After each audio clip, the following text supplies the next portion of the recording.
नमस्कार, श्री स्वामी समर्थ. स्वागत आहे तुमचं आजच्या आपल्या व्लॉगमध्ये. तर आकाश नाईटला गेलेला होता म्हणून त्याच्यासाठी नाश्त्यामध्ये पोहे बनवले, पुरण बारीक करून ठेवलेलं होतं, भज्यांची तयारी केलेली आहे, कणिक देखील भिजवून ठेवली होती आणि भात देखील झालेला होता. सकाळी लवकर उठलेले होते मी, कारण आज आहे वटपौर्णिमा. त्यानंतर लगेचच इथे आमटी फोडणीला दिली, जी कटाची आमटी असते. आता प्रत्येक भागामध्ये कटाची आमटी किंवा पोळ्याची आमटी किंवा सार असं म्हटलं जातं. तर आमटी बनवून घेतली, बाकीची सगळी कामे झालेली होती.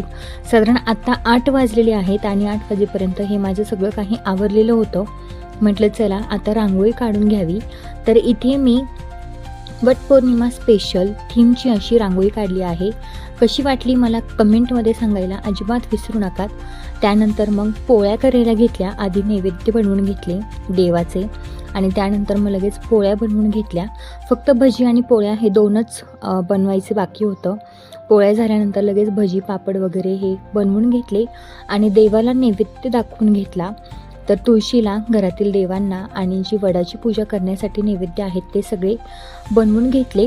तर आमच्या इकडे वटपौर्णिमेला पुरणपोळ्यांचा स्वयंपाक केला जातो, कारण ज्या सुवासिनी आहेत ती वडाची पूजा करून आल्यानंतर उपवास हा पुरणपोळीवरती सोडतात, त्यामुळे आम्ही पुरणपोळ्याच करतो.